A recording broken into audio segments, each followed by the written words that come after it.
నమస్కారం. ముందుగా 10 టీవీ వారిని మనసారా అభినందిస్తున్నాను. ఇవాళ టీవీ ఛానళ్ళ మధ్య పోటీ బాగా పెరిగిపోయింది. బహుశా దేశంలో కొన్ని వేల ఛానళ్ళు ఉంటాయి అన్ని రకాలు కలిపి. దాంతో ఏదో రకంగా చూపలను ఆకర్షించాలని చెప్పని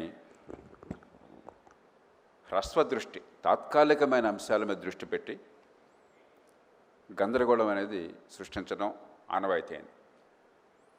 ఈ నేపథ్యంలో ఒక నిర్మాణాత్మక కార్యక్రమాన్ని, సమాజానికి కీలకమైనది, పనికొచ్చేది,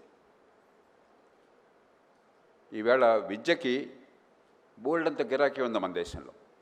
ఏ కులమైనా, ఏ మతమైనా, ప్రాంతమైనా, డబ్బున్నా లేకపోయినా, పల్లెటూరైనా పట్టణమైనా, నా పిల్లలు బాగా చదువుకొని ఎదగాలి, గొప్పవాళ్ళు కావాలని కోరుకొని కుటుంబం ఈ దేశంలో లేదు. దానికోసం తల్లిదండ్రులు చేయని త్యాగాలు లేవు, పెట్టని ఖర్చు లేదు. అలాగే ప్రభుత్వాలు అపారంగా ఖర్చు పెడుతున్నాయి. చాలామంది ప్రభుత్వాలు ఇంకా ఖర్చు పెట్టాలంటారు, వాస్తవం కాదు అది. సగం మంది పిల్లలే ప్రభుత్వ స్కూళ్ళల్లో ఉన్నప్పుడు, ప్రభుత్వ కాలేజీల్లో ఉన్నప్పుడు ప్రభుత్వం 6%, 7% జీడీపీ పెట్టాలంటాం, అది ఏ రకంగా తరకానికి నిలవదు. అపారంగా డబ్బు ఖర్చు పెడుతుంది. ఈ మధ్యనే ముఖ్యమంత్రి గారు మన రాష్ట్రంలో ప్రకటించారు, తెలంగాణ రాష్ట్రంలో పాఠశాల విద్యలో ఏడాదికి ఒక్కొక్క బిడ్డ మీద ప్రభుత్వం 1,08,000 రూపాయలు ఖర్చు పెడుతోంది. మురళీమోహన్ గారు, 1,08,000 రూపాయలు బూడిదల పోసిన పన్నీర్ అవుతున్నది.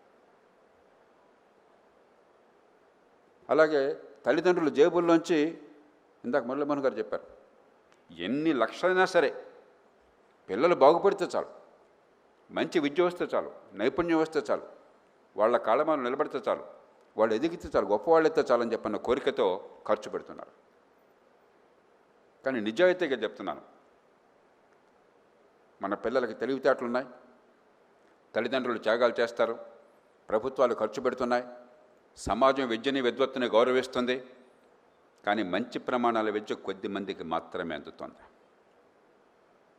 ఈ మాట నిష్కర్షగా మనం చెప్పాలి. మనం జబ్బలు తరుచుకొని బ్రహ్మాండంగా ఉన్నామని పొగుడుకుంటే లాభం లేదు.